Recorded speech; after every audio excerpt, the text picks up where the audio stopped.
Hi everyone, I'm Josh. And I'm Jim, and this is the Dapper Meeple. This show is about our love of gaming, the games we play, and the gaming community around this passion. So pull up a chair, put on your Dapper Meeple hat, and join us at the table. Hey kids, remember, this is an adult podcast and may contain adult language. Also, Dapper Meeple hat, not required. Hey, on today's episode, apparently, board games are terrible. You know, according to that one guy on the internet. We discuss the progress on our 10x10 challenge and a few TTRPGs to check out that aren't D&D. Then we'll board the Silver Ferryman and try to beat some humanity back into these haints with Vagrantsong. All that and more on this episode of the Dapper Meeple.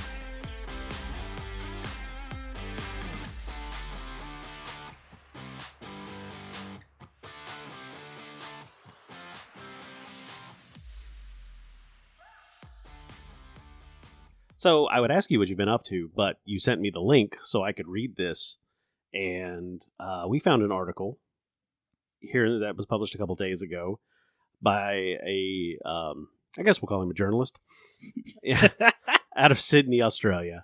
And the title of the article is... Board games are terrible. Please don't make me play them. Right. The article kind of just talks about how this person just doesn't like board games. That's how it starts out. Yeah. Is I went to a board game night, and I didn't have any fun, and this is why. There's one person that knows how to play and just kicks all of our asses, and this is infantile, and I didn't like it. I think that's kind of the gist of the whole article. I mean, that's a fairly good summarization. Specifically, the one person who hosts the board game night is always the best at the board games. He always beats everybody, and he's always way too serious at board games. But the article went from why I don't like board games to why you shouldn't like board games. And I think that's one of my biggest problems with it, because we've all been there. We've been to those board game nights where maybe they didn't hit on all cylinders. Right? Sure. Whether it's the game or the group of people playing the game or whatever it is. We've all had those scenarios. If you haven't been playing games long enough. Don't worry, it's out there. It's out there. You'll find it. It's just like riding a motorcycle. You're going to lay it down at one point. You might as well just get ready. Yeah. It'll be okay. So that part is okay. I don't like the way he went about it. To me, it sounds like A, either they were playing the wrong game for a group, or B, the person who was teaching / hosting picked the wrong game. Yeah. Or the group was just bad. Like it's a combination of those things. Because, like I said, we've all been there. But my biggest problem with the article and why I sent it to you, one, and also why I think we wanted to talk about it real quick, was he brings up this idea that board games are part of an overarching problem with adults. He describes it as the infantilization of adults in our generation or our culture. He lists a bunch of things, many of which I don't see any problem with. Right. Consider also the dominance of pop music by grown-up teen stars, the rise of meal prep kits, the Wiggles winning the hottest 100, adults buying coloring books, adults wearing things called Odies? That must be an Australian thing. Yeah. Adults talking about Harry Potter, adults watching Bluey, adults playing video games, quoting too much from The Simpsons, you name it, I could go on this rant forever. This sounds like just a very unhappy man. He named a lot of really fun things to do. So, also some very Australian things as well, like the Wiggles, but still. But it brings up a really good point. We'll continue to tear apart this guy because, one, I think this is crazy. But there was a discussion, actually, where I found this thread on Reddit about, was any of this true? Does playing board games mean that you are less of a mature adult? No. Yeah. First of all, board games are expensive. You have to have adult money to afford board games. And there were some interesting opinions that were shared in the subreddit, but I think it comes down to board games are so much more than they used to be. Absolutely. First of all, we're talking about a $13 billion a year industry. We talked about here recently. We are in the golden age of board games. Yeah. people are staking their livelihood on making these games. And I mean, look at us, like our little, dinky podcast out of Virginia Beach. This is a big part of it. Going to the conferences, going to, PAX, going to Gen Con, these conventions and getting together and seeing these people, talking to creators that are building these games. And they sit down and it is a labor of love for them to create something that they're going to give for someone else and they're going to enjoy. Yeah. Not to mention, playing games has been part of, human history for as long as we've been recording it. Yeah, yeah. So this isn't like it's a new thing. It's just getting to the point where there's a lot more that we can do now than what we ever could before in the game design space, in just what we're making the games out of, to how we're making them and how complicated they may get or how silly they may be just because it's a party game where it's meant to make people laugh. Yeah, to me, this article comes across as what I would normally describe as a boomer article. But the dude's only like 35. Yeah, because if you think about it, it's kind of the same argument made against like streamers and stuff. Like, how are they able to make a living doing what they're doing? Yeah, like, why is that a thing? Like, why are these kind of jobs? Like, why are they making money? Things like that. Like, they need to grow up and stop playing video games for money. Yeah, but I think that's the thing is that why do you want to challenge somebody's way of enjoying and having fun that, first of all, doesn't hurt anybody and in many cases often helps people? Right. Like, I have a problem with that. Yeah. He really feels like he comes into this camp of, your fun is wrong. Yes. Now, if he just doesn't like board games, that's fine. I think the best analogy that I heard was you could have the most juicy and ripe peach that has ever been grown on planet Earth, but if somebody doesn't like peaches, they ain't going to like it. Right. And that's the same kind of thing here. If he doesn't like board games, that's okay. Not everybody has to. I would make the argument, I feel like there probably is a board game everyone can get behind. Sure. The question is just finding it. Yep. But if you don't want to, that's fine. And nobody is saying that you have to. But to write an article that basically says that you should not like board games because they're not for adults has, one, doesn't know what they're talking about, and two, has never looked at anything probably past Chutes and Ladders would be my guess. Yeah, just listening to the way that he talked about, the guy that's good at board games is usually the one that wins, and then if you want to feel good about yourself, bring another rookie so you don't feel so bad. Like, first of all, you're either playing with a really bad group or you have really serious problems you need to go talk to a therapist about. Because board games, if you feel bad leaving a board game, that's on you. Yeah.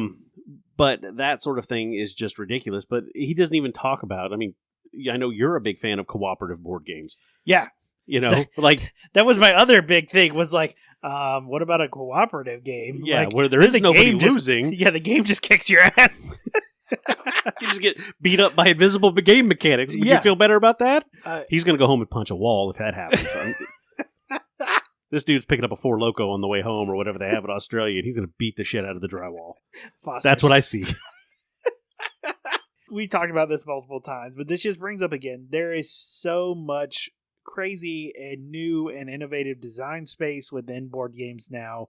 They are nothing like what they used to be. They're not all just roll and do something mechanics. Right. The things that they are able to do now are just amazing, and they continue to come up with new and exciting things.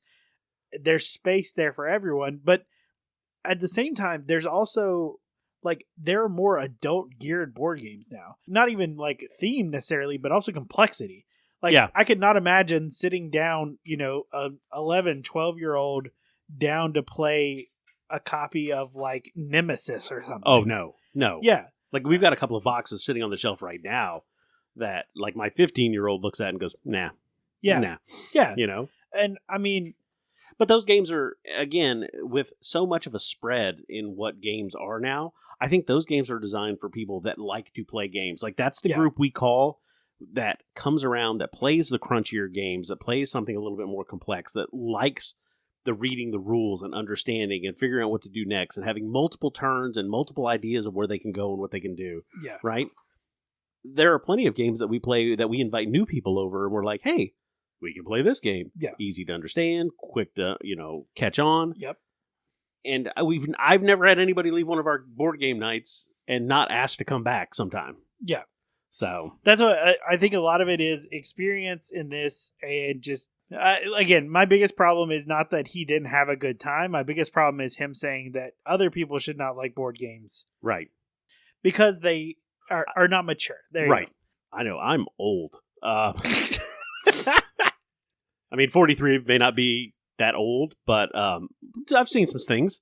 And at this point in my life, I'm going to do the things that I enjoy when I have free time. Yeah. You know, we get on Xbox every now and play. Luckily, we know how to avoid actually having to talk to like children and stuff like that. So I don't get cussed out by 13-year-olds because then I say things that get me like communications banned. So, but playing games is the same thing. Like, this is what I enjoy doing. I like the complexity. I like having something to work my brain around. Could I sit down and do calculus for a couple hours? Yeah. Would that be fun? No. Yeah. To me, being an adult is having the ability to choose what you want to do. Yeah. Like that's the core part of being an adult. I mean, as kids, when we were growing up, we go, well, I'm going to eat ice cream for dinner every night. As an adult, we realize that's not always the best idea. But if you want to, knock yourself out. Because it's your money. You're the one who worked 40 hours a week to go get that money. Like, you can go do what you want with it. Absolutely. But I don't think it is right for you to say that another person cannot enjoy something, like, and that makes them less of an adult if they do. Yeah. And especially with this topic, again, we pretty much hammered it home. But yeah, this article was crazy. So sorry there, Kishore. We do not agree. Yeah, 100%. And it kind of feels like it's a little bit of clickbait. Just going to say. Yeah. Because we love board games. Enough so that we get ourselves involved in like self-inflicted challenges for the year. We put it out on our Instagram. We're 10 games that we are tracking that we're going to play 10 times over this year, 2023. Now, my girlfriend was standing here while we were talking about it this weekend. She's like, that's like 100 plays, right? There's only 52 weeks in the year. Like, she starts breaking down the numbers and stuff. Like, we care about details when we plan. I don't know if I like your attitude, woman. But yeah, it's 100 plays. Yeah. And some of them are a little more complicated than others, but I still think we got this. I mean, we're still in January, and we've already gotten 3 plays down, which is technically 4 weeks, 2, 8. So we're like 5 behind right now. So we're going to have to jump on that. Yeah. Even if we don't get it done, I think this is something that I wanted to do more of, is play more of the games that we have. Yeah, because we have several. Yeah. A lot of times we only get a couple plays in of a game at most, and then that's all we get. Which sucks, because there are so many games like we talked about that are complex, and the more you play, the deeper you get into them. You can understand the mechanics better as you go. Right. Which is something that's kind of what spurred this challenge. Is these are games that we want to have a better understanding of and have more fun with them and just kind of get deeper into the game. Yeah, and a lot of them are story driven as well, which then you get more of the story, you get further into it. Yeah, which leads us to the game that we're going to talk about in our Games We Play segment today, but it is the game that we played a couple rounds of this weekend, and that is Vagrantsong. So we got 2 plays in of this weekend, right? With 2 new people who had never played before. So we have our own like little campaign started. But yeah, it's just a fantastic game, and we'll talk a lot more about it. But it's not a super hard teach. It's not a super hard play. And it's getting easier to find as well. Yeah, so that's a big part of it. Yeah, because Tom Vassell loved it like a year and a half ago. So I like to think that because we love it now, it's better because people can find it. This checks out. The other game we actually got to the table is Heroes of Arcadia. Now, we talked about this one a lot because we were waiting on it forever, but it just came in the mail when we were at PAX, and we finally got a group together to play it. But yeah. Really great design. It is technically a drinking game. Your characters are represented by little plastic pint glasses that have your character picture on one side and their name, which are all ridiculous. And then on the other side, there are markings to show your hit points. You have 60 hit points. You fill with a drink of your choice to the 60-point line, and then whenever you take damage, you drink down to whatever damage you took. You can also heal yourself, so make sure you don't just completely empty the can, right? Yeah. Keep healing nearby. And you start out, basically, you have a grid of like 6 hexes that all of your characters go on. And then each person gets a stack of dungeon tiles, which are more hexes, and you just lay them out, connecting them as you want to go. So the dungeon takes on a completely different shape every time. And you can kind of begin and work your way down whichever one you would like. You flip over the tile, and if it's sometimes you're just given stuff, like here's a power-up or here's a loot card. Yep. Sometimes it's a monster, and you have to roll to defeat them. They basically all have a level, which is what you have to roll to defeat with a d20, and you may have power-ups that help you do that, or loot cards that help you. And if you defeat them, you move on to their space. If you lose, you take the damage and flip the card back over. You're all looking for the ultimate Drink Horde, which is protected by the Drink Horde Guardian. You have to have 3 power-ups to be able to challenge him and then roll higher than a 15. So It's not hard to win the game. It's just hard to find the game. Yeah. On the way, there are different cards that you can play, loot cards. You can lay traps down that people have to disarm before they can move into a space. You can do things like, one of my favorite was the Meat Shield card. Yeah, that one's fantastic. If you flip over a monster, you're like, I don't want to fight this. You play the Meat Shield card and pick somebody else that has to fight the monster. If they win, you get to move into that space and collect all the reward. If they lose, they take the damage. It's beautiful. Yep. But there was a whole lot of cards like that you could play that were just to mess with people, right? Or there's another, what was the other one? Mimic? Yeah, the Mimic card lets you copy any loot card that gets played. Yeah, if somebody plays a loot card, you play Mimic, and then you treat that card as if you had just played it. Yep. So it could bounce around a couple of times. Yeah, also I like the one where you could switch tiles. So any 2 tiles, you could switch them around. What happened was I flipped over probably the most powerful monster. It was a 20 to beat, so it's up there. Yeah, it was like the Drunkalich or something. So I flipped it over, and I didn't beat it, obviously, but I knew where that was then at that point. So I kept moving it in front of various people to see if they would pick it up. I ended up actually fighting it and beating it at one point. But yeah, stuff like that. It was really fun. It does remind me, it kind of has a lot of feel of Munchkin. One of my problems with Munchkin was always it's a very linear progression system, though. Like, you're just going from level 1 to 10. The first person to 10 wins. Mm-hmm. Like, this actually, with the layout of the board and that spatial element, I think really adds more to this. Because it didn't feel like anybody was completely behind. Yeah, it's a luck of the draw thing. I didn't take hardly any damage, but also didn't find anything either. Yeah. Like, I kind of hung out for a while. Which was upsetting because I had a really nice shandy in my cup. So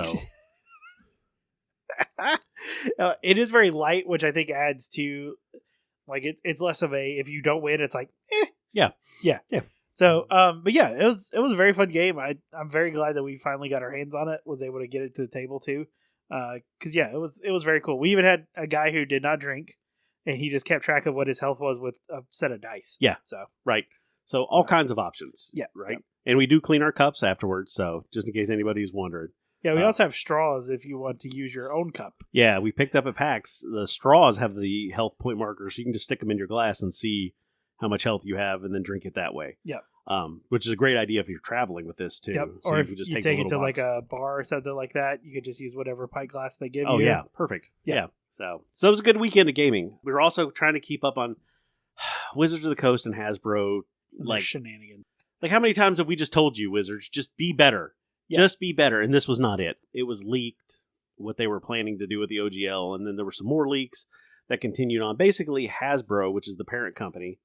Wizards of the Coast, though, I read, is the only division that's actually making money at Hasbro. Everything else is operating at a loss. I can see that. So Hasbro decided, well, we'll just squeeze all the money we can out of this. Yeah. And you just picked the wrong damn community. Like, what do? We get together to play this game, and we all play heroes fighting against, like, the evil big bad. And how many times has that ended up being a corporation? Like, you just shot yourself right in the foot with this one. We're going to put an OGL out there and see if they understand it. Have you met a rules lawyer? Come on. The only good corporation is Acquisitions Incorporated, and even then it's questionable. Right? It's iffy. A lot of creators came out against this, and basically with some of the things were like the OGL, the new version that they wanted, which, if you don't know, the OGL is the Open Gaming License. It's what lets other companies use some of Wizards' content to create their own novels, games. This is what has spawned Cobalt Press. This is what has spawned the Acquisitions Incorporated guys. They've been playing with D&D system forever, in a live play. Critical Role 5th edition stuff that came out with like, Tal'Dorei book and stuff. The core rules, right, is what it allows them to really copy and use. So that's why you have so many 5e supplements. I mean, we've talked about a few of them doing our crowdfunding roundup. Yep. Because there are always at least 1 or 2 different things on there. Just a lot of really cool stuff has been made because Wizards allowed other people to use their base rule set. Because then it becomes almost like a drag and drop. What do you want to use in your game? Sure. Like there have been some really cool, like specifically the Tome of Beasts from Cobalt Press is super popular, and it adds a lot of like monsters and complexity to the monsters and things like that. So really cool stuff. And now that they were talking about not only walking that back, but really making it super restrictive. Yeah, they were the new OGL that they let leak, the 1.1 version, I think is what they were calling it, basically stopped third-party creators from being able to use anything related. And if you did create something, like maybe even on Drive-Thru RPG, Wizards of the Coast would retain ownership of it, even though they had, and they could publish it again and make money off of it. And there was a lot of debate back and forth. They said they were going to cancel the original OGL, which would mean all these companies that have been using it to make content would be in some kind of a violation. This whole thing was kind of geared toward them with creating their own virtual tabletop, right? Because they had D&D Beyond, which was really popular, especially with Critical Role fans. Yeah. It lets you create characters. You buy the stuff from them, the books, the information, all that. And they're going to turn that into something bigger.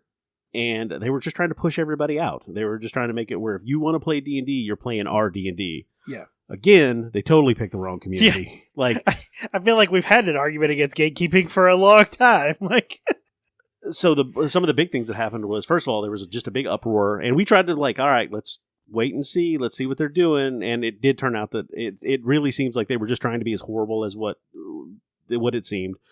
They did end up walking it back. The big thing that I think really changed their mind was people that had D&D Beyond subscriptions went in and canceled like en masse. Yeah, enough to crash the website a few times. Yeah.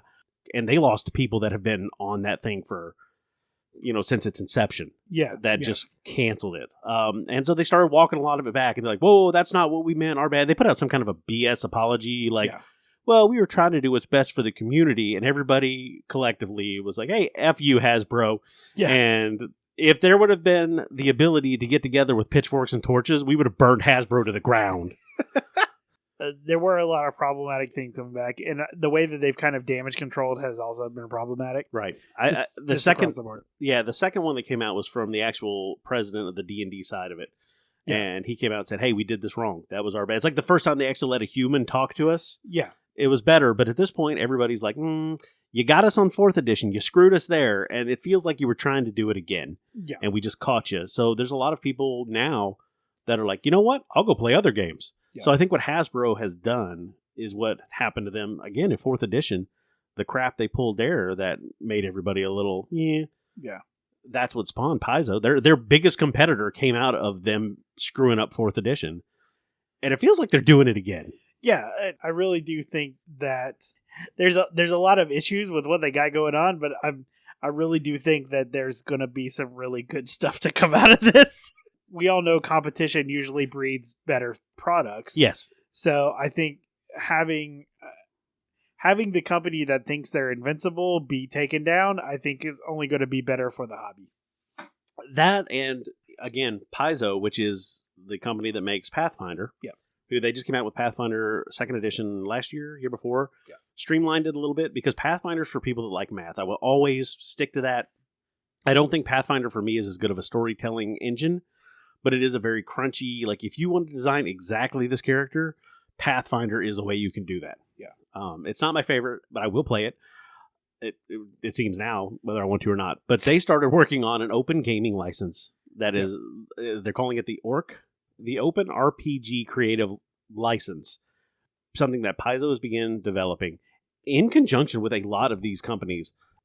Arcane Minis, Alchemy RPG, Black Book Editions, Bombshell Miniatures, Demiplane, DM Dave, The DM Lair, EN Publishing, Epic Miniatures, Evil Genius Games. Like, I'm just running down a list.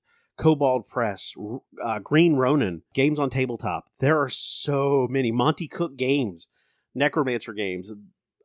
That there's so many companies signing into this because they believe that an open gaming community is a healthy gaming community. Yeah. So once this is developed and everybody signs off on it, they're going to be giving it to like a third-party nonprofit to maintain it. So it doesn't matter who owns Paizo Press. Yeah, it won't ever be changed. Yeah, this will always be solid, which, like I said, Pathfinder wasn't my game, but when you do stuff like this, I feel like I got to support you. Yeah, well, it's doing it right. They're the big dog in the new game, I guess, is what we're getting to. But there are other people out there, too, if you're looking for another game, if you want to step away from D&D. Now, I will kind of put this little caveat in. If you enjoy 5th edition and you love 5th edition, play 5th edition. Yeah. But do your best to not support Wizards and their effort if that's the stance you want to take. Absolutely. And there's absolute ways you can do that. Like all the stuff we've already bought. Yeah. And I mean, that is what it is, because I know 5th edition is very close to my heart, and it's probably something I will continue to play until, who knows, maybe I'll find something else, because there are so many options out there now. And they're becoming more and more prevalent because of this. Yes. There are a lot of people who would have never seen the spotlight or light of day, for that matter, that are now getting their products out in the open, because people are looking for ways to basically push back against Wizards. Right. A couple of them that we talked about, Pathfinder, of course, is probably the biggest competition to 5th edition. Yeah. So, but I mean, beyond that. There is one that I came across called 13th Age. So this one is actually by some former D&D designers from previous editions that made this game that is basically what if they created 5th edition. Right. So it is still a D20 system. Taking just a quick glance at the rule set, it does seem kind of fairly similar. Yep. A little less math than what Pathfinder has. More of a focus on storytelling elements, which I enjoy. So definitely one we'll be checking out in the future. They were giving away their previous edition for free. I'm not sure if that's still active. If it is, we'll throw the link in the notes. Yep. But I do know they are running their current edition along with a bunch of other like extra books in a PDF version for like $20 right now. So, which reminds me, also Pathfinder right now has 25% off of their core rulebook if you order it from their site. Okay. And I believe they might have a coupon for game stores as well. Okay. So that's something, if you're interested, check it out. It is a massive book. It's 640 pages. And it's about $60. So 20% off of that is a deal if you're looking at getting into it. Yep. The other one that we have, that we've mentioned many times before, is Modifius Games. Yeah. If there's a world you want to play in, 50/50 Modifius has made it. Fallout, Dune, Skyrim. Like, they have all of the books for those systems. Definitely something to check out. I also, from my gaming group Discord, somebody was telling me that they're coming out with GURPS 2.0. Okay. Which is just kind of an open gaming system. You can run anything you want in it. It's just a general gaming system, and they're streamlining that. And hopefully, I think that's coming out early this year.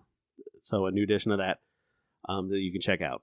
Lots of options. Like, if you don't want to be involved with Wizards and you think Hasbro is a horrible company, which they seem to be right now, you've got options. You can put your money somewhere else. And like we've said hundreds of times, like, this community has so much power behind it. Once we get together and focus on something, obviously we can completely cancel multi-million-dollar companies. Once we get all the ADHD people together.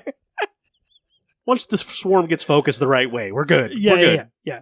But yeah, there are a ton more options out there too.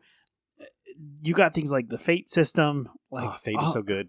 All of these things. If you right now is it's a wonderful time to find a new game, to find a new RPG. Yep. And just try it out. Give it a shot. There are a ton of really good ones out there.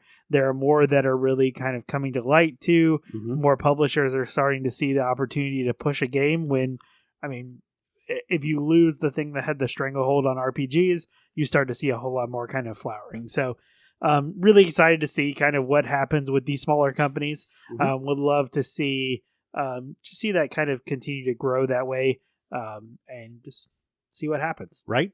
Thanks, Hasbro. No need to pour no gasoline.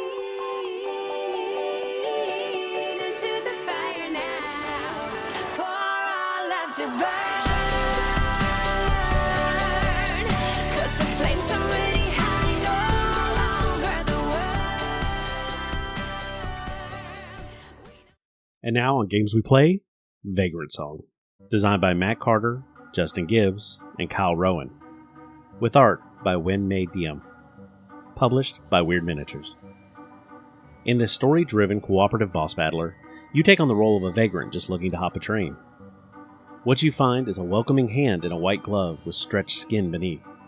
It feels like squeezing a crumpled bag full of beef jerky as you climb aboard the Silver Ferryman. But this train feels strange, and it doesn't take you long to realize that you and your fellow vagrants aren't the only passengers on this ghost train. This spooky adventure is designed for 2 to 4 players and starts when you choose from one of 6 different vagrants to play. Each character possesses unique powers and skills that help them survive and remind the ghost, called Haints in the game, of their lost humanity, thus freeing them from the grip of this train. During each turn, players are given 3 coins to use to determine what they'll do. They can move around the train, rummage for useful items, investigate areas of interest, or activate one of their skills. But be careful, as the Haints will do their very best to steal away your humanity and keep you on board forever. The game comes with a book of 20 scenarios that can be played as a campaign, with time in between each to heal up, swap out skills and junk, and prepare for the next chapter on board the Silver Ferryman. So this is one of those games that we were sleeping on. It was on the best of list for like the Dice Tower and a bunch of other places in 2021. Right. Honestly, I don't know if sleep on it is probably the best thing. We just didn't know it existed. Sure. And sure. If it wasn't for the 6-foot-tall skeleton playing the violin that we saw at PAX, then probably would have never found it, honestly. Which would have been disappointing because this game has turned out like it's a good game. Like this is a gem. Yes. So we talked about our PAX experience. We saw a lot of games. We played a lot of games. Didn't even get to play this one. We just watched a quick demo of it as we were kind of walking through the aisles type thing. Right. And the first thing that struck me about this was the components. Yes. Yes. So the components to Vagrantsong are all standees, but they are acrylic standees.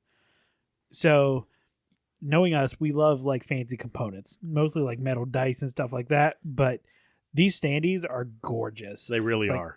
The art style on it is very much like 1920s, kind of like early 20th century cartoon, like the kind of stuff you think about when like Steamboat Willie era. Yeah, right? Yeah, absolutely. Kind of the big head kind of stuff with like the over exaggerated features. Sure, is the way I would describe it. But yeah, but the artwork across all of them, the artwork on the vagrants, and then all the different haints, which is the word that they use for the old timey ghosts. Right, like that's a 1920s word. Yeah, yeah. It's fantastic. Mm-hmm. Like I really do enjoy that part of it. But yeah, then we get into the gameplay, and the gameplay is just solid. It is, and it's a cooperative boss battler. Right. So with each scenario, you have a haint that you need to defeat. Right. And basically, the kind of like theme is that you have jumped on a train. You're vagrants that are train hopping. Yep. Which was far more common in the 20s and 30s. And as you get on the train, you find there are other people on the train. And I think in the opening scenario, it's like, you don't remember seeing them get on, but you're all here, which makes me think we're going to get to like scenario 25 and it'd be like, you were all dead. But we'll get there. Like, spoilers? I don't know. We don't know. I'm just making a guess. But you're on the train, and then you realize that not only you and the other vagrants are on the train, but there are also haints, which, again, the ghosts.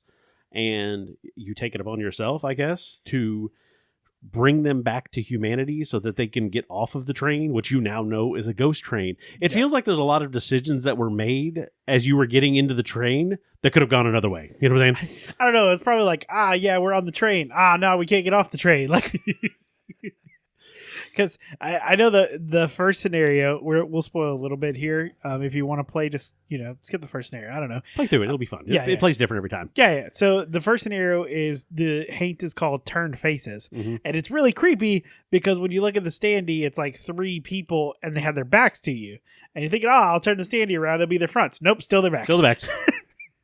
It's very thematic. Like there's a lot of really cool, like kind of story moments in it. And just like some interesting play along with the different haints and stuff like that. So just kind of a general overview of it then. You start by picking your character. And it's 2 to 4 players, but there are 6 different characters that you can pick from. Right. And they all kind of have a unique kind of finish to them, right? There's some standard things that they can all do. Right. You can move, rummage, investigate, patch yourself up, and bust is the one that it looks Yep. like a fist. Yep. Because apparently the way to bring ghosts back to humanity is to punch them in the face, and I was all for it. Each one of them is different as well, because you have to roll dice to activate your ability once you choose it. And so for one character, like their bust was like a 3 or better would activate it, where others it was like a 5 or a 6 that you had to roll. And then you get 2 skills you start off with. You'll start off with some junk that you may be able to use, like the broken mirror is a piece of junk that we've seen a couple times. Yeah, where that we actually found, or you find in one of the scenarios. And there's a bunch of, it's like little pieces like that where like the broken mirror lets you add more humanity if like the ghost or the haint pulls out the same kind of token that you're holding. Right. Yeah. Which is part of, for vagrants, when you rummage, you reach into the bindle, again, some 1920s word, and you pull out one of these tokens, right? Yeah. And it can be, there's like 5 different tokens. There's like the iron nails, the candle, the salt, the rabbit's foot, and the apple. Or you may pull an event, which will trigger something happening. Yep. But the way gameplay goes is a vagrant goes, then the haint goes, then a vagrant, then the haint. And what the haint, what determines its movement, is when you have to reach into the bindle and pull out one of these tokens. So you never know exactly what's going to happen. Yep. So it really, so I think that keeps it interesting, because now we've played through the first scenario a couple times. So you kind of go back and forth, and you're playing to, one, not get sent westbound yourself. Yep. You're trying to move the hate's humanity meter up, and every time it reaches a certain point, it's what's called, it's breaking the haint. Yep. And you have to do it so many times, and each haint is different, and that's how you win the game. You're trying to do that and not lose your own humanity in the process, which the haints are completely okay haunting you to death. Yeah. So, yeah. Or cutting you in some cases. Right. That one's just like spooky. Yeah. It's fun though. And it's a lot of fun in the game. Even though it is a little spooky. The first time we did it, I found some like Ghost Train music to play over the TV while we were playing in the game room. Really set the atmosphere. It was great. Yeah. Yeah. But no, it is a fantastic game, and it's not something, so we don't have very many, if any, like boss battler games. I think this is really maybe our only one. I had a copy of Boss Monster somewhere, but I think it never made it home. But like, it's really well designed, and what we've played, like the characters all feel different. They don't really have a defined role. No, like I wouldn't say, but they all have like one thing, or at least one thing they're really good at. Right. And I'm interested to see, because obviously we can see there are more like character specific skills that you can get during the campaign. So I'm interested to see how those come up and when they come up. Right. Because that will be cool to see kind of what else shows up there. The way they laid it out is really cool, because in between each scenario you have like what's called a camp phase, where you can spend the coins that you gain during the scenario to like heal up. There's a creepy looking cat that you can buy junk and stuff from. Or you can like bank your coins with it. Right. I mean, I guess, when you're on a ghost train, there's not a bank or an ATM. So you use the cat. I'm not sure how hobos bank things. Yeah. The cat's holding it, I guess. It's got antlers and glowing eyes. I'm sure it's trustworthy. Yeah. Sure. It's fine. Sure. It's fine.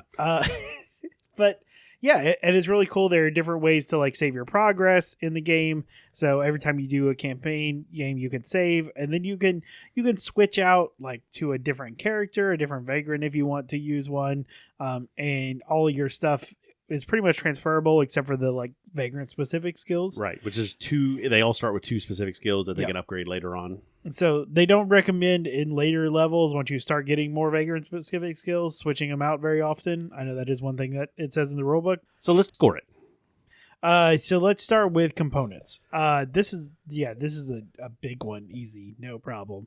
Obviously, from the acrylic standees all the way down to like the card quality and stuff like that, the different board quality is very good. The board quality is really nice. The only thing, like, they are just punch tokens, so that is what it is. They do have like little, I guess they're little acrylic hearts that you use, which to me are kind of, Yeah, right. Yeah. I could live without it. I mean, yeah. The cards are all laminated though for the vagrants and for all of their skills. I mean, they're really nice. Yeah, they're really nice cards. Yeah. For sure. I mean, I think I would probably give this. I'd probably give it an 8.5. I think on components, because they could have went with cardboard standees. They could have, yes. I think the acrylic standees really make the overall, like, the vision of the game really look good. Like, yes. They're clear acrylic with the pictures. I don't know if they're printed or painted or whatever on them or however they do it, but it looks really fantastic when you look across the board and see them. Like a solid 8.5, 9. Are we going to talk about the bindle? We have to talk about the bindle. Yeah, that's true. I didn't really think about that. So the bindle is the bag that keeps the rummage tokens in, which you use the rummage tokens as either using a rummage action as a vagrant, or every time the haint takes a turn, you draw one of those tokens out, and that decides what action it takes. Problem is, the bindle is for people with really tiny hands. Neither of us have really tiny hands. We do not have really tiny hands. The opening on it is so small you can't fit your hand inside of it. Yeah. Now it's a cool like little hobo pattern. Right. It looks like a traditional bindle.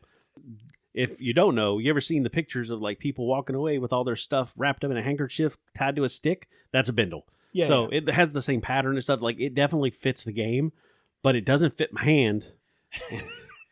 Yeah. So I mean, we swapped it out for a Crown Royal bag. Felt like it was in the same spirit, right? Also vagrants. But yeah, that's one of the that's probably the biggest complaint that I have. Yeah. That and the acrylic hearts. So you use them as markers to keep track of each vagrant's humanity as well as the current haint's humanity. Right. I don't know. They just feel they're okay. Like, they give you a lot of them because the ones for the vagrants are tiny. So if you lose them, you got plenty of them. But, like, they're hard to pick up off a table. Like, they kind of are, yeah. They're cut, but they lay flat. Yeah. So it makes it a little difficult. Now, when we use our mat that we bought on the table, it makes it a little bit easier. But still. But still, they're okay. They're not my favorite. And, I mean, the others they're just cardboard pieces. Like, the different various tokens and stuff that you use. I will say, if I was going to upgrade this game, I would look to upgrade the Vagrant coins.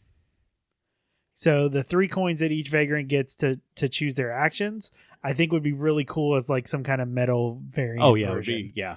And each one of those coins, they have a like ABC on one side for when you have to make certain decisions, like between scenarios and whatnot. And then on the other side, it actually has the individual vagrants all have a different symbol. Like the runaway is like a lightning bolt. So they all have their own symbol. It's the same 3 coins you're using every time. But yeah, upgrading those would be really nice. Yeah. I think even if you got them made out of acrylic, yeah, like I think that would be really cool. Like that would really fit with the rest of the components and stuff. But yeah, I mean, overall, I still think 8.5 solid. Yeah, absolutely. So let's talk gameplay.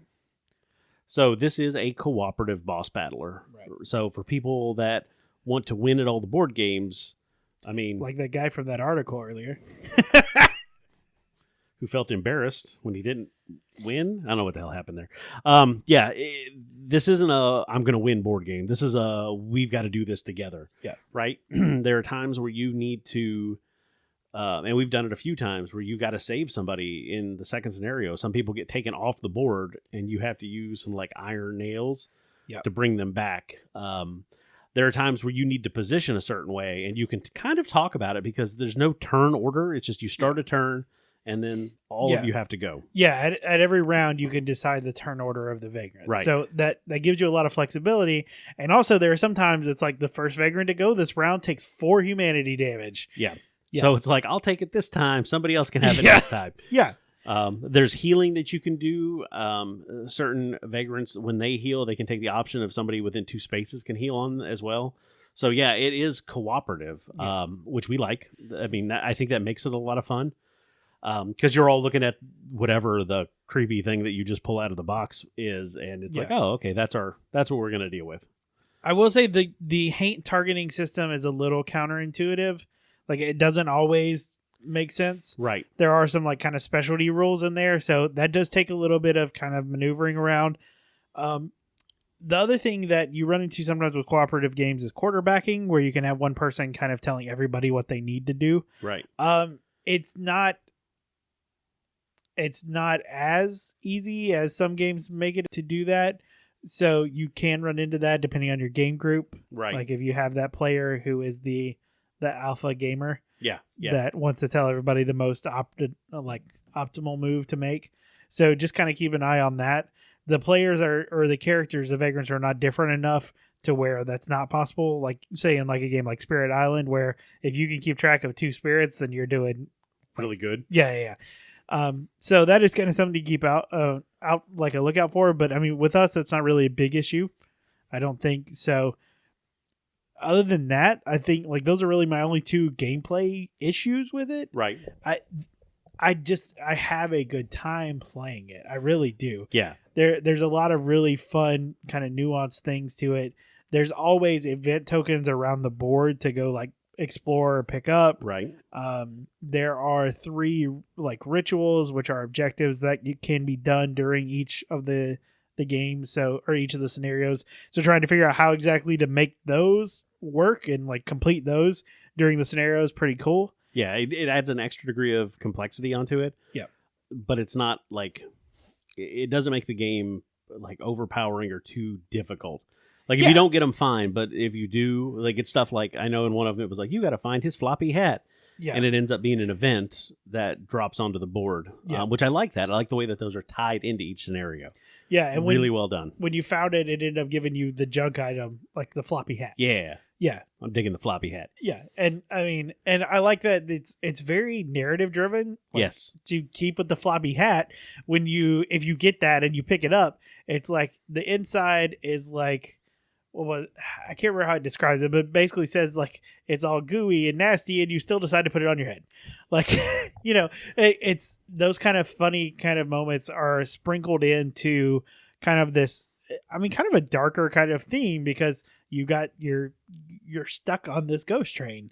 It really does. Like there's what's the cartoon? It's like an older like 1920s cartoon with all the like the skeletons dancing and like it's all like the haunted stuff. That's what it really reminds me of when you're playing it. And the game board, you see like these blue kind of ghost figures around the outside of the train. Yeah. And they've got these big like ridiculous smiles, and it would be terrifying in real life. Right. And the reading into it and the themes and what you have to read for the events and stuff like that, the story-driven part of it, I feel like it really keeps it like in that vein. Yeah. So, all right. So for gameplay, what do you think you give it? I think again, this is a good solid 8.5, maybe, maybe even a 9. Like I don't feel like there's anything, like you said, the targeting could be a little confusing for the Haints, but for a cooperative game, I think playing it with 4 people again, like we did, it felt really good, and it didn't feel too slow. It didn't feel like sometimes when you play your max number, it kind of makes the game drag. I didn't feel that when we were playing. Yeah, no, the turns are pretty snappy, especially if the other players are like paying attention. Yeah. Because you can set your moves like what you want to do pretty much beforehand. Yeah. They might alter a little bit depending on how the Haint moves or not, but yeah, I think I would give it a solid 9. Like I really enjoy it. Once you get a hang of the targeting, it's not bad. That is just something kind of keep out your first couple playthroughs, but yeah, like it's fantastic. All right, so let's jump into replayability now. So we've played the first 2 scenarios a couple times, and both times were great because they do play differently. I think a lot of it is the Haint has certain moves that it'll make, and it also has a token where it's kind of like a happy token, and then sometimes it flips over and it's the angry token, and that can determine what it'll do. Yep. It'll change its behavior. But you're always drawing out of that bindle for a token, so I mean, you don't know what you're going to get. It keeps the gameplay really kind of diverse from the point of view of the Haint. There's no one, if you play these 4 characters and you do these 4 things, it's going to be easy to get through. Yeah, there are a couple things like specific events specifically. That's the only part of it that is repeated, really. Yep. So those events will be repeated across each scenario, but there are 25 different scenarios. I was going to say, there's 25 scenarios in the book. That's a lot of scenarios. Yeah. I mean, that's 25 plays. Yeah. I'm wondering how far we're going to get. We need at least 10 this year. Yeah. And each one is different. Each one has a different, each one has either the Haint is different or I was looking ahead a little bit. Sometimes the Haint has special requirements that have to be done. So it makes the scenario different. Yeah. So there's plenty of replayability. If you get 25 plays out of a game that's $60, that's pretty good. Right, and that rolls us right into value. Right now, you find it for about $60 online. I think its suggested retail is $66, so it's right in there. And when you get this game too, that's the other thing that I noticed when I picked up the box. Like, it's heavy. Yeah, it's a heavy box. Yeah, like you could tell it's really, like, the game board is really nice. There's a lot of weight to it with the acrylic standees, with the 2 books. You get your rule book and you get your scenario book. The dice are nothing real special, but they do look perfect for this. Yeah, they're like the old like bone colored dice. Right, and that's what they call them in the game. It'll tell you got to roll 2 bones, and you're like, oh, okay, I get it. We're doing old stuff. Yeah.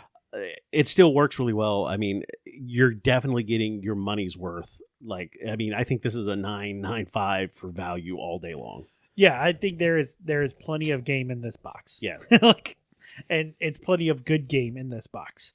Yeah, I think for replayability value, I think I'd go a solid 9 too. We get into overall. I mean, this is up there for me. Like, I'm a sucker for a good cooperative game anyway. Like, those are usually some of my favorites. I mean, I think I'd probably put this at 8.5, really high, like maybe close to a 9. I don't know if I'd quite give it that, but I mean, it's definitely in my top 10 games for sure. I think so right now. Yeah, that's right where I am. Like, it feels like a good solid 9. Because I'm going to play this again. Like, I want to get through the 25 scenarios, which getting 25 plays, like you said, in any board game is pretty good. And to get 25 individual plays that are going to be something different. By the time we get to the end, we could start over. I'm not going to remember what the events were. Yeah, you're right. Yeah. But I mean, even having played, because it's only been a week or so since we played it last. So it hasn't really been that long since we played it before the last time we played it. So I remembered some of the stuff that was going to happen, but I still don't remember everything. And there was some stuff we didn't explore. Yeah. Because we were running as 2 people. So when you run it with more players, obviously the haint gets harder to break, and you have more people taking action. So you have more people being able to spread out across the map and investigate different areas and scenarios. Go to those weird like tokens that pop up on the edge of the map and stuff. So yeah, we were able to see even more of the scenario than what we saw just playing initially. Mm-hmm. So, yeah, there's a lot of really good stuff. For me, this is one game that I want to continue playing for sure. Yeah. Luckily, it's on our 10 by 10, so we're getting at least 8 more plays out of it. Nah, we have to. So there you go, guys. Vagrantsong. If you can find it, good luck, and watch out for the haints.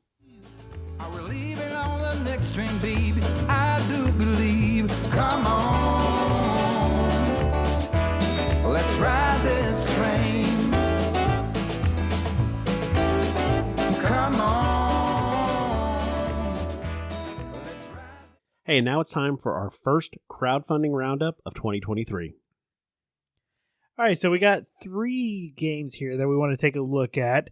A couple really interesting ones that caught my eye as I was going through Kickstarter in the past week or so. So the first one that we have, we'll just go ahead and hop right in, is called Hollywood 1947. So the description of this game is a movie-making game of strategy and deception. Create masterful films with the other members of your film studio, but beware of spies slipping propaganda into the movies. So my first impression, you're looking for communists. It's like you're playing the McCarthy scare in Hollywood 1947. All right? Yeah, 100%. So this is a semi-social deduction game. It plays 1 to 9 players. So I'm interested to see how the 1 player works. But I was looking a little bit. I didn't really see the specific rules for solo play, but is it like, am I a communist? Yeah, I was going to say, do you have to play as like you're tricking yourself into being a communist? I don't know. This game feels like it might be like a starter game into communism. No, this one looks really cool. It apparently plays in 20 to 40 minutes, which is actually pretty fast. There's some really interesting stuff. I like the artwork in it, the different posters and stuff like that represent the different genres of movies.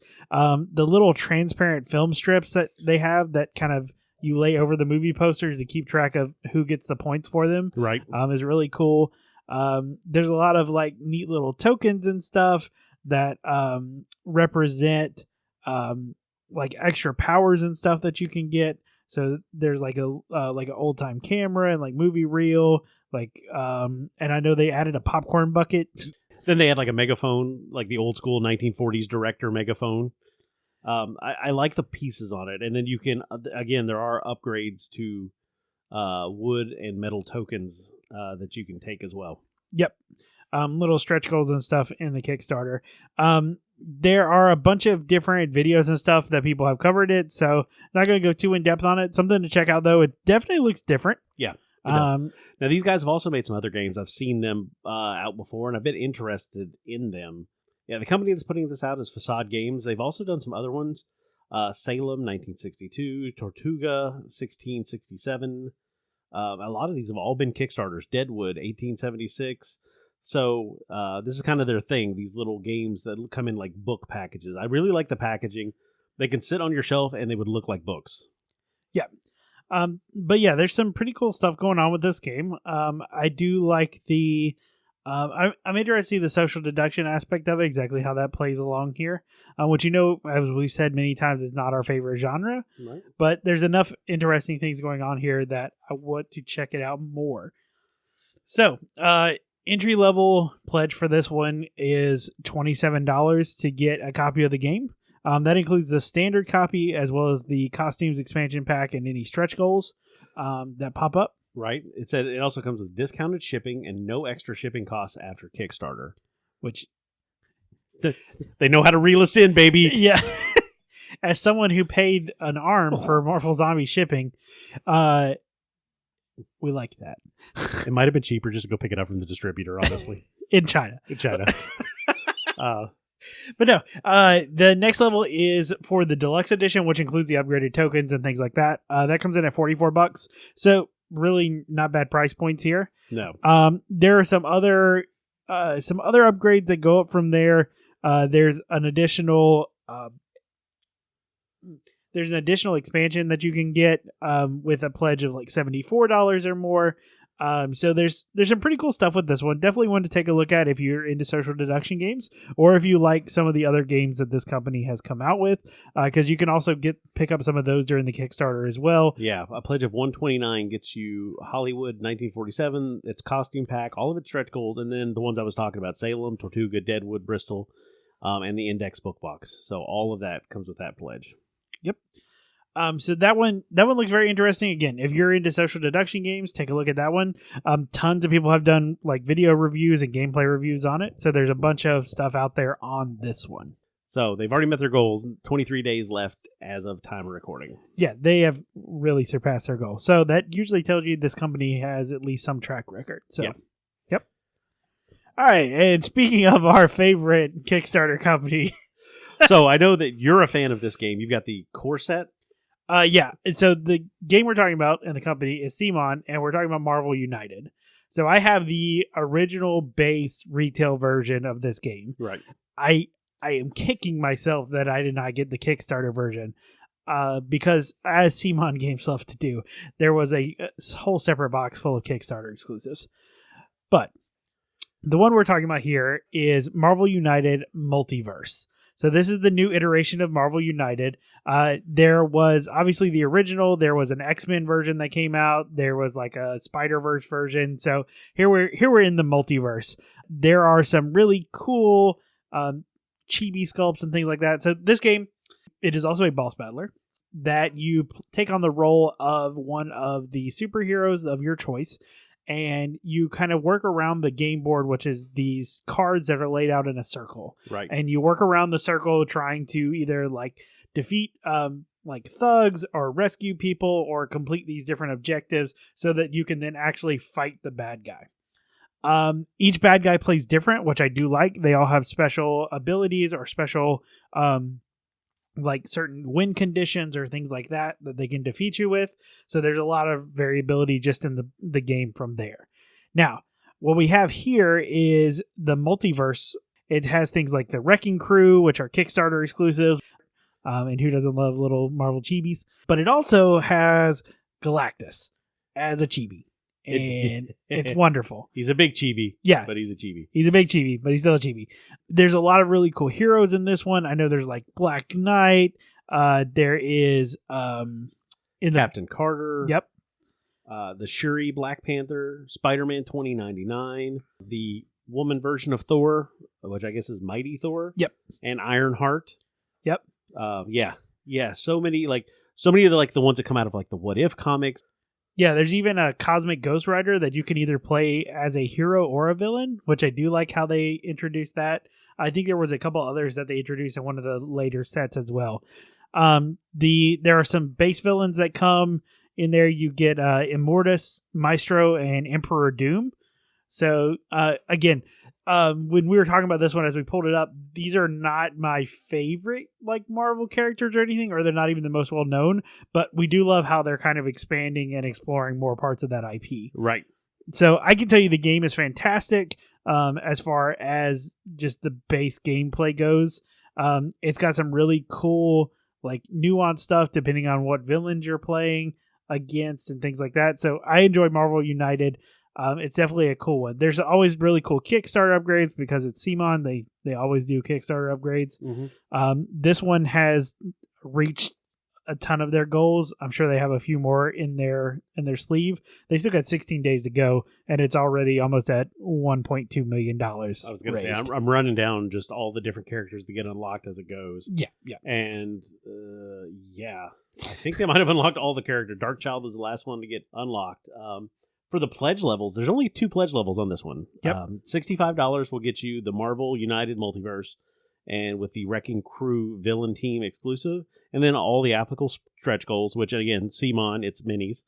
Or you can do the $100 pledge, which gets you the game, the Wrecking Crew, the applicable stretch goals, but you also get the Coming of Galactus expansion and the Iron Lad hero. There is a couple of add-ons that you can do as well for them. There are some different team decks and an actual expansion called War of Kings. So there is some stuff out there that you can add on to it. I was really hoping they were going to like open up like some of the previous Kickstarter stuff for this one. They did not, unfortunately, or at least haven't as of yet. We'll see. Maybe that'll be a stretch goal. But yeah, really cool stuff. If you're a fan of the game, if you're a fan of Galactus, take a look at this one. Definitely some stuff here for you. So the last one that we have up, I had seen some stuff pop up in my social media about this one. It is called Once Upon a Line. It is a scratch-off adventure game? Yes. This one caught my eye because this is something that I obviously have never seen before. Right. They even have a little thing on their Kickstarter. It says the first scratch-off adventure game. It does some interesting stuff. This is a design, like we were talking earlier in the show, this is some of that new design space that keeps coming out where people are making these games with new and exciting mechanics. There's a few things about this. It is kind of a very like narrative adventure game. It's divided up into different chapters where you kind of play as this hero where you are trying to, do the usual, avoid the tragedy, destroying the world, all that sort of stuff.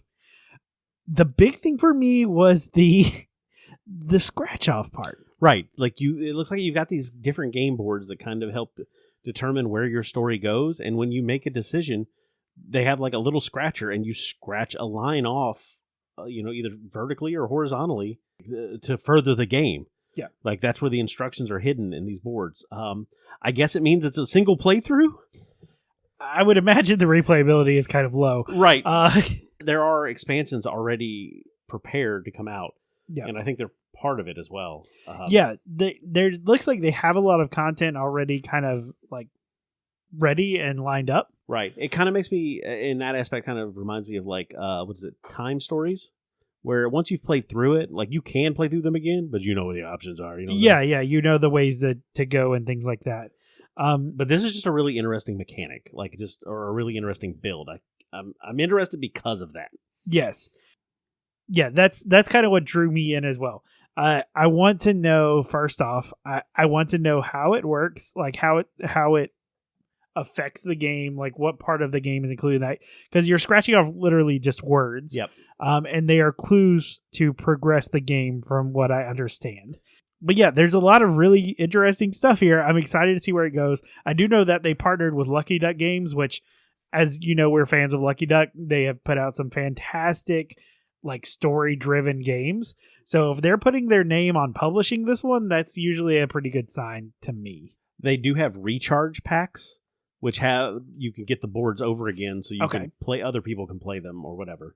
for this one, looking at the different pledges here, they have a $2 pledge that gives you access to the pledge manager. So if you're not sure what you want yet, you can get access to that later. They're looking at delivery May of next year, which is not terrible. No. I imagine there's probably some pretty lengthy production going into this. So the base game of this will cost you about $43. So you get the base game, you get the one Splendor and Degradation expansion, and you also get the Deluxe Metal Scratcher, just for pledging in the Kickstarter. You also get a copy of the Butterfly's Breath, which is the recharge pack. Okay. So basically, you get 2 extra prologue grids. It comes with the upgrades. You have you can play it again with someone else. That looks really good. The next one up is it's around $100 for the next upgrade. Yeah. It also gives you the Trance of Silverfish expansion, the Water of Our Discontent expansion, and the Deluxe Metal Scratcher tool, along with all the unlocked content. Yeah, so the stuff from the previous tier. So the Splendor and Degradation and the Trance of the Silverfish are exclusive to the company that is designing this game. Okay. So that is one thing they say, if you don't get those in the Kickstarter, that's the only place you could get is from them. Okay. So just kind of something there. And then for like another $10, the last pledge level gives you all the gameplay content plus recharge packs for all of the gameplay to reset it.